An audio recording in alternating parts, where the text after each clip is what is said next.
గొప్పతనం ఏంటో చూపించే ప్రయత్నంలో భాగంగానే ఇవన్నీ జరిగాయి. అండ్ ఎస్పెషల్లీ కాళ్ళు కడిగే విషయంలో ఆత్మగౌరవం గురించి మాట్లాడుతున్నారు. అది ఒక ఈవెంట్‌కి సంబంధించిన విషయం తప్ప ప్రభుత్వం అక్కడ ఎక్కడా గూడా ఆ పొరపాట్లు చేయలేదు అని.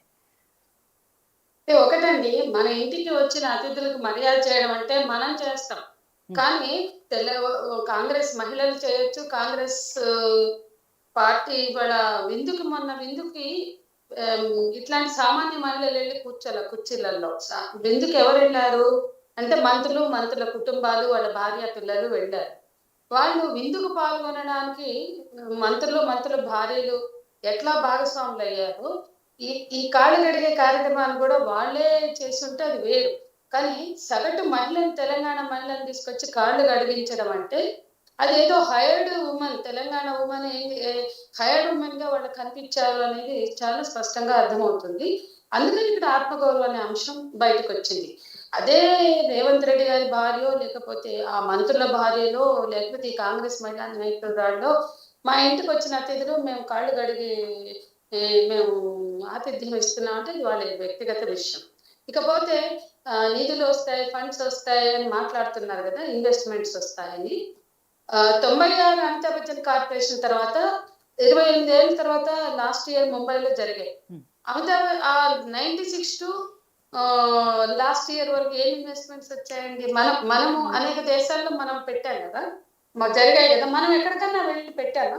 అంటే కొరియాలో జరిగితేనో, యెస్. హాంకాంగ్‌లో జరిగితేనో, లేకపోతే జమైకాలో జరిగితేనో అప్పుడు వెళ్లి మనం పెట్టామా? పోనీ మనకొస్తాయని మాట్లాడుతున్నాం గదా! మధ్యలో 28 ఏళ్ళు ఇతర దేశాల్లోనే జరిగాయి. మన దేశంలో జరగల. మరి 28 ఏళ్ళు మనం ఏ దేశంకెళ్ళి పెట్టాం? కాబట్టి ఇది అర్థం లేని వాదన.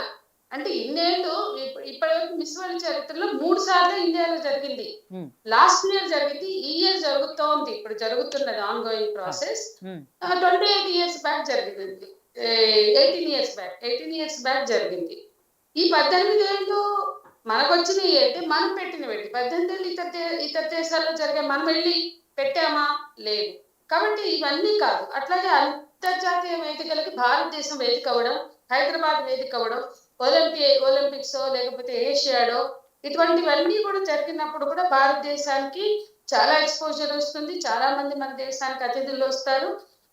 అనేక ఫెస్టివల్స్ గాని, అనేక ఎక్స్‌పోస్ కానీ, సమ్మిట్స్ కానీ, అంతర్జాతీయ ఒప్పందాలు గాని వేదికలుగా ఉన్నప్పుడు భారతదేశంలో గాని, లేదా మన తెలంగాణ కల్చర్‌ని, మన పిండి వంటల్ని, మన చేనేతని, మన హస్తకళల్ని, మన హ్యాండీక్రాఫ్ట్స్‌ని అన్నిటిని కూడా ఎక్స్‌పోజ్ చేసే అవకాశం ఉంది. అవన్నీ చేయకుండా అవి అట్లాంటి సందర్భాలు ఎంచుకుంటే ఈ వ్యతిరేకత రాదు. కానీ ఇదొక కాస్మెటిక్స్ వ్యాపారం. స్త్రీలని ఇవాళ అన్నారు, భార్యతో వెళ్ళిందంటే, అది భార్యతో వెళ్తే గుడ్డ పిలకలేసుకొని నడిస్తే మనకు గౌరవమా? అంటే రేవంత్ భార్యతో వెళ్లి చూసాడు కాబట్టి బికినీ కాంటెస్ట్‌లు మనకు ఆమోదమా? రేవంత్ రెడ్డి గారు భార్యతో వెళ్లారు కాబట్టి వాళ్ళు అంగాంగ ప్రదర్శనలు చేసుకోవడం మనకు ఆమోదమా? అసలు కాన్సెప్ట్ మనకెందుకు? భారతదేశంలో భారతీయ సంస్కృతి, హిందూ దేశము ఎన్ని మాట్లాడుతున్న బీజేపీ సప్పుడు చేయదు. పోయిన సంవత్సరం ముంబైలో జరిపింది. ఈ సంవత్సరం హైదరాబాద్‌లో జరుపుతుంటే BJP, BSP, RSS, Bajrang Dal ఒక్క మాట మాట్లాడరు. వాలంటైన్స్ డే మనది కాదు, అది విదేశీ సంస్కృతి అని ఆ రోజు చెట్లెమ్మట, పుట్లెమ్మట, పార్కులెమ్మట, బస్ స్టాప్‌లెమ్మట పడి పెళ్లిళ్లు చేస్తారు. అది విదేశీ సంస్కృతి అని. వాలంటైన్స్ డే విదేశీ సంస్కృతి అయితే మిస్ వరల్డ్ విదేశీ సంస్కృతి కాదా? ఎందుకు మాట్లాడరు? ఇది అర్థం చేసుకోవాలి. హ్మ్. అంటే ఎప్పుడు కూడా మతం పెట్టుబడిదారీ వర్గంతో, సామ్రాజ్యవాదంతో ముడిపడి ఉంది, రాజీ పడుతుంది. 1925లో ప్రారంభమైన ఆర్ఎస్ఎస్ బ్రిటిష్ వలసవాదానికి, బ్రిటిష్ సామ్రాజ్యవాదానికి జీ హుజూర్ జో హుకుం అన్నది సైనిక వందనం చేసింది. ఈ రోజు వరకు కూడా వాళ్ళు సామ్రాజ్యవాదంతో రాజీ పడ్డారు తప్ప ఎప్పుడు కూడా ఎదురు తిరిగింది లేదు. కానీ మతాన్ని తీసుకొచ్చి మనకి రాజకీయాలు చెప్పి ఇది భారతీయ సంస్కృతి, ఇది హిందూ సంస్కృతి అని మాట్లాడినప్పుడు ఇది ఏ సంస్కృతి అని మేము ప్రశ్నిస్తున్నాం. మేము ఎప్పుడు వ్యతిరేకిస్తున్నాం వలసవాదాన్ని. ఆ రోజు భగత్ సింగ్, చంద్రశేఖర్ ఆజాద్, రాణి హజరత్ మహల్, ఝాన్సీ లక్ష్మీబాయి, దుర్గా దీది వీళ్ళందరూ కూడా వ్యతిరేకించారు. డాక్టర్ లక్ష్మీ సైగల్ వీళ్ళందరూ కూడా బ్రిటిష్ సామ్రాజ్యవాదానికి వ్యతిరేకించారు. అప్పటి నుంచి తెలంగాణ సాహిత్య పోరాటం నుంచి మల్లెల తెలంగాణ రాష్ట్ర సాధన పోరాటం వరకు మల్లెల సాధికారత, మల్లెల ఆత్మగౌరవానికి ప్రతినిధులుగా మేము మాట్లాడుతున్నాం. స్వాతంత్ర జాతీయోద్యమంలో మహిళలున్నారు. ఈరోజు మహిళ తెలంగాణ రాష్ట్ర సాధనలో మహిళలు ఉన్నారు. వీళ్ళ ఆకాంక్షల్ని ఎత్తిపడుతూ మేము మాట్లాడుతున్నాం. మీరు ఏ సంస్కృతికి ప్రతినిధులు? ఇవాళ అన్ని దేశాల్లో జరిగినాయి అంటే అన్ని దేశాల్లో అనేకం జరుగుతాయి. అవన్నీ తీసుకొచ్చి తెలంగాణ ప్రజలకు ఇస్తారని చెప్పండి. ఎన్నికల వాగ్దానాలు అదే చెప్పండి. 10 సంవత్సరాల బీఆర్ఎస్ తెలంగాణ రాష్ట్రాలలో భాగమైన బీఆర్ఎస్ వైఫల్యమే కదా కాంగ్రెస్ రావడం. బీఆర్ఎస్ ప్రభుత్వము కొన్ని భావప్రకటన స్వేచ్ఛను హరించింది, కొన్ని హక్కులను హరించింది అన్నారు. నేను 7వ గ్యారంటీ భావప్రకటన స్వేచ్ఛను నేను గ్యారంటీ ఇస్తా అన్నాడు. మరి మాకు మొన్న వాళ్ళు లోపల ప్రారంభం చేస్తుంటే మాకు బయట ప్రొటెస్ట్ చేసే హక్కు లేదా? మాకు నిరసన వ్యక్తం చేయలేదు. మేము అడ్డుకోవాలనుకోలేదు, మేము లోపలికి పోవాలనుకోలేదు. బయట మేము నిరసన వ్యక్తం చేస్తామంటే తెత్తి పడేశారు, గుంజి పడేశారు విపరీతంగా. సరే, మొన్న చాముండా ప్యాలెస్ లోను లేకపోతే లాడ్ బజార్ లోను హెరిటేజ్ వాక్ జరుగుతుంటే పొద్దున్నే 5:30కు వచ్చి మా ఇల్లు తలుపులు కొట్టి మిమ్మల్ని మేము ప్రివెంటివ్ అరెస్ట్ చేస్తామని ఎంత వేధించారు. మొత్తం మహిళా సంఘాల కార్యకర్తలు ఇళ్ల మీద పడ్డారు. 24 గంటలు గృహ నిర్బంధాల్లో పెట్టారు. ఇదేనా భావప్రకటన స్వేచ్ఛ అంటే? మీరు ఇచ్చిన గ్యారంటీ కదా భావప్రకటన స్వేచ్ఛ. ఎస్, మీకు ఇష్టమైన భార్యలతో సహా, మంత్రులు భార్యలతో సహా పోతే అది అంగీకరించవచ్చు, ఆనందించవచ్చు. పోటీ వేరే దేశాల్లో జరుగుతాయి. ఇప్పుడు ప్రతి సంవత్సరం మన దగ్గర జరగవు. నెక్స్ట్ ఇయర్ ఇంకో చోట జరుగుతాయి. భార్య తీసుకెళ్లి చూడమని అది మీ వ్యక్తిగతం. కానీ ఈ రాష్ట్ర మహిళల ప్రతినిధులుగా తెలంగాణ రాష్ట్ర సాధనలో భాగమై కొట్లాడి కేసులు పెట్టించుకుని కాంగ్రెస్ ఇచ్చి ఉండొచ్చు. రేవంత్ రెడ్డి అందులో భాగం కాదు. తెలంగాణ మహిళల ఆకాంక్షలను ఏ రోజు ముందు ఆ రోజు ఆయన సమైక్యవాదానికి ప్రతినిధి. సీమాంధ్ర పాలకులకు తొత్తుగా ఉన్నాడు. తెలంగాణ రాష్ట్రం ఏర్పడినా కూడా సీమాంధ్ర పార్టీకి నాయకుడుగా ఉన్నాడు. కాబట్టి ఆయనకు అర్థం కాకపోవచ్చు. కానీ వాళ్ళ తెలంగాణ ప్రజలు పోరాడి సాధించుకున్న తెలంగాణ రాష్ట్రంలో కాంగ్రెస్ భాగస్వామ్యం ఉంది. రేవంత్ రెడ్డికి అర్థం కాకపోవచ్చు.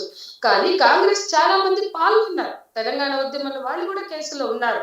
ఆయన టీడీపీకి సమైక్యవాదానికి ఆయన ఆ రోజు అటు కట్టుబడి ఉండొచ్చు. కానీ స్థానికంగా గ్రామాల్లో పోతే మేము తెలంగాణ మీటింగులు పెడితే కాంగ్రెస్ సర్పంచులు, జడ్పీటీసీలు, ఎంపీటీసీలు మహిళలతో సైతం రాజీనామాలు తెచ్చి మాకు ఇచ్చారు. పెద్దముప్పారం కానీ, లింగంపల్లి కానీ, సర్వారం కానీ, తిమ్మంపేట కానీ ఇట్లా చెప్తూ ఉంటే నేను 100 పేర్లు చెప్తా. ఊరు తిరిగా, అన్ని కార్యక్రమాల్లో పాల్గొన్నాం. మాకేం అర్హత లేదా? మాట్లాడే అర్హత లేదా? ఏంది ఇవాళ ఆయన అనుకున్నాడు, ఆయన తెచ్చిండు, ఆయన ఎందుకు తెచ్చిండు, దేనికోసం తెచ్చిండు, రేపు ఏం మొరగ పెడతారు? ప్లేట్ 1,00,000 రూపాయలు మున్సిపల్ కార్మికులకి జీతాలు 4 నెలల నుంచి ఇవ్వలేదు, ఇచ్చారు. ఈ నెల 1000 రూపాయలు తగ్గించి ఇచ్చారు. మున్సిపల్ కార్మికులకి జీతాలు తగ్గిస్తారు. చెత్త ఎత్తే వాళ్ళకి, డ్రైనేజీ ఎత్తి పడేసే వాళ్ళకి జీతాలు తగ్గిస్తారు.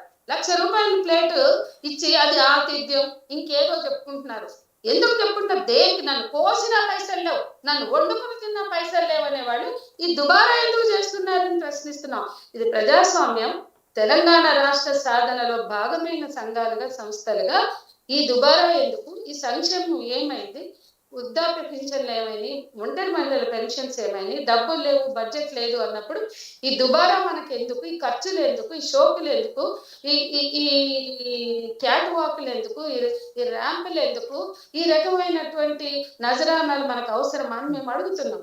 తెలంగాణ మహిళల కోసం చేయండి. మీరు ఉచిత బస్సు ప్రయాణం పెట్టారు. చాలా మంది వ్యతిరేకంగా మాట్లాడారు. మేము ఒక్క మాట కూడా మాట్లాడలేదు. ఎందుకంటే అది తెలంగాణ మహిళలకు ఉపయోగం. వ్యతిరేకించిన వాళ్ళు ఉన్నారు, దాన్ని హెకిల్ చేసిన వాళ్ళు ఉన్నారు, విపరీతంగా రీల్స్ చేసి మాట్లాడి చాలా హాస్యాస్పదంగా మార్చారు. కానీ ఆ రోజు నుంచి ఈ రోజు వరకు తెలంగాణ మహిళలకు బస్సులో ఉచిత ప్రయాణం మీద చిన్న మాట కూడా మేము అనలేదే.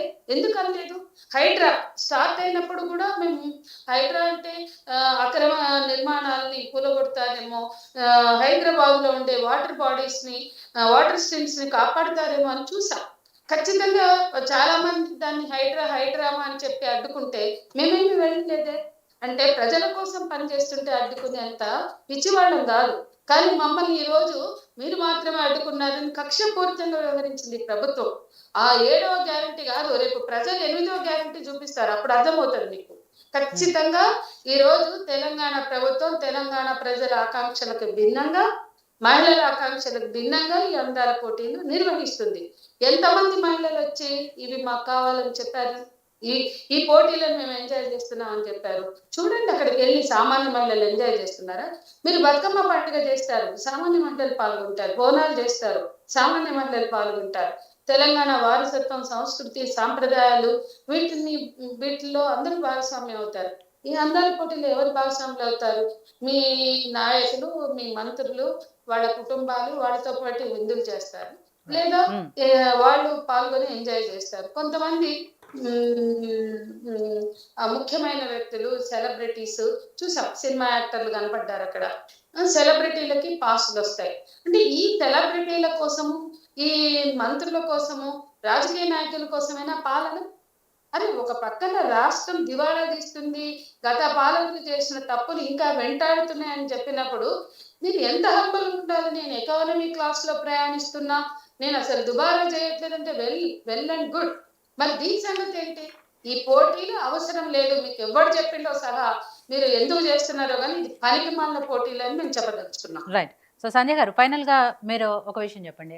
సరే, దీన్ని అడ్డుకున్నారు, మొదటి రోజు ప్రొటెస్ట్ చేశారు, అయినా కూడా జరుగుతూనే ఉన్నాయి యథావిధిగా పోటీలు అయితే జరుగుతున్నాయి కాబట్టి ఇక ముందు ముందు మళ్ళీ ఏమైనా దీని మీద ప్రొటెస్ట్ చేయదలుచుకున్నారా? ఏం చెప్పదలుచుకున్నారు ప్రభుత్వానికి? ఎప్పుడు చేస్తాం? మీరు గ్రాండ్ ఫినాలే అని 31 వరకు 21 రోజులు చేస్తారా? తెలంగాణ ప్రజలకి ఇది ఏమైనా పండుగ అమ్మా? 21 రోజులంట, రోజుకో చోటుకి తిప్పుతారంట. ఇవాళ ఎక్కడ పోయిన వరంగల్లో అరెస్టులు, ములుగులో అరెస్టులు, యాదాద్రిలో అరెస్టులు, ఎక్కడ పోయిన పొద్దున్నే మా కార్యకర్తలు ఇళ్లకు వచ్చి పట్టుకపోతున్నారు. మహిళా సంఘాల కార్యకర్తలు, విద్యార్థి యువజన సంఘాలని. రేపు 31 వరకు మీరు ఏదో జాతర చేసినట్టు జాతరను 3 రోజుల్లో 5 రోజుల్లో ముగుస్తుందేమో కానీ 21 రోజులు నడిపేటువంటి జాతరలో ఖచ్చితంగా మా వ్యతిరేకత ఉంటుంది. మేము అడుగుతున్నాం, నిజంగా మీరు మమ్మల్ని గౌరవిస్తాం అంటున్నారు కదా, చెప్పండి. మీ ముఖ్యమంత్రికి చెప్పండి. వాళ్ళు నిరసన వ్యక్తం చేసినంత మాత్రాన ఇవి ఆగవు కదా. ఎందుకు వాళ్ళు ఇళ్ళకెళ్ళి పడి వాళ్ళని బయటికి రాకుండా నిర్బంధిస్తున్నారు? ఎందుకు నిరసన వ్యక్తం చేస్తే? వాళ్ళ దోహా సదస్సు జరిగిన, అమెరికాలో జరిగిన, లాస్ ఏంజల్స్ లో జరిగిన, ఇంగ్లాండ్ లో జరిగిన, జెనీవాలో జరిగిన, ఖైరోలో జరిగిన అంతర్జాతీయ సదస్సులు బయట లక్షల మంది నిరసనకారులు, ఉద్యమకారులు నిరసన వ్యక్తం చేసిన చరిత్రలు ప్రపంచంలో ఉన్నాయి. ఇది కూడా ప్రపంచానికి చెందిన ఈవెంటే కదా, మిస్ వరల్డ్ పోటీలే కదా. ఆ పోటీలు లోపల వాళ్ళు జరుపుకుంటుంటే బయట నిరసన వ్యక్తం చేస్తే అదేదో నేరం చేసినట్టు, అదేదో చాలా భయంకరమైన అన్యాయమైన పని అయినట్టు ఎందుకు అట్లా వెంటాడి వేధించి ఈడ్చి పారేశారని మేము కూడా అడుగుతున్నాం. బయట నిరసనని వ్యక్తం చేస్తే మీరు 7వ గ్యారంటీని గౌరవించినట్లు. రేపు గ్రాండ్ ఫినాలే రోజు కూడా మమ్మల్ని అరెస్ట్ చేయకుండా మా నిరసనని మీరు వ్యక్తం చేయనిస్తే మీకు 7వ గ్యారంటీ మీద గౌరవం ఉన్నట్లు. ఇప్పుడు సంధ్యారెడ్డి గారిని అడుగుతున్నా, రేపు మళ్ళీ గ్రాండ్ ఫినాలే బయట మమ్మల్ని అరెస్ట్ చేయకుండా ఉంటారు? ముందు మా ఇళ్ళకి వచ్చి ముందస్తు అరెస్టు చేయకుండా ఉంటారా? 7వ గ్యారంటీ పట్ల గౌరవం అంటే మీనాక్షి నటరాజన్ కూడా మాకు మిత్రురాలి. అడుగుతాం మేము కూడా. మీరు గెలవడం వెనుక వార్ రూమ్ స్ట్రాటజీ చేసాం అనేక రకాలుగా. 10 ఏళ్ల పాలనలో ఉన్న వైఫల్యం నుంచి బీజేపీ, బీఆర్ఎస్ కాకుండా కనీసం ప్రజల హక్కులకు విలువ ఇచ్చేటువంటి వాళ్ళు ఉండాలని కోరుకున్నాం. మరి ఇదా మీరు ఇచ్చేది? లగజల్లపోతే, నిజ నిర్ధారణకు పోతే పోనీయకుండా బట్టలు చింపి కొట్టారు. ఇక్కడికి పోతే అసలు ఏదో నేరం చేసినట్టు ఇసిరిసి లాగి పడేస్తున్నారు. నేను అడుగుతున్నా సంధ్యారెడ్డి గారు, టైం ఉంది కదా, 31 మా డెమోక్రటిక్, మేము లోపలికైనా అడ్డుకోం, మా నిరసన వ్యక్తం చేస్తాం ప్రజాస్వామ్యబద్ధంగా. ప్రజాస్వామ్య పాలనలో 7వ గ్యారంటీ ఇచ్చిన చోట మా నిరసన వ్యక్తం చేస్తాం. మమ్మల్ని అరెస్ట్ చేయకుండా, ఈడ్చి పారేయకుండా మా నిరసన వ్యక్తం చేసే అవకాశం కల్పిస్తారా అని మేము అడుగుతున్నాం. చెప్పండి. రైట్. సో సత్యవతి గారు, ఫైనల్గా మీరు చెప్పండి. సరే, ఇందాక సంధ్యారెడ్డి గారు మిమ్మల్ని చాలా క్వశ్చన్లు అడిగారు. అంటే గత ప్రభుత్వం చేసింది, ఇప్పుడు మాత్రం మమ్మల్ని క్వశ్చన్ చేస్తుంది అని. ప్లస్ అందాల పోటీలు అనేది నిర్వహించడం తప్పు కాదు అనే విషయం చెప్తున్నారు. ఆడపడుచులకు సంబంధించి ఆత్మగౌరవం గురించి మాట్లాడారు, అది కూడా ఎక్కడా కూడా దెబ్బతినలేదు అనే క్లారిటీ ఆవిడిచ్చారు. నేను ఒకటే చెప్పదలుచుకున్నా సంధ్యారెడ్డి గారికి, ఈ ఈవెంట్ను ప్రభుత్వమే నిర్వహించడం అనేది ముమ్మాటికి తప్పే. సంక్షేమ పాలన అని చెప్పి అధికారంలోకి వచ్చి సంక్షేమ కార్యక్రమాలకి డబ్బులు లేవని చెప్పేసి మాట్లాడుతున్నటువంటి రేవంత్ రెడ్డికి ఈ ఈవెంట్కి ఇన్ని కోట్ల రూపాయలు ఎక్కడి నుంచి వచ్చినాయి సమాధానం చెప్పమని ప్రశ్నిస్తున్నాము. రెండవది, ఇందాక సంధ్యక్క మాట్లాడినట్టు 7వ గ్యారంటీగా వాళ్ళు భావ ప్రకటన స్వేచ్ఛ అని చెప్పారు.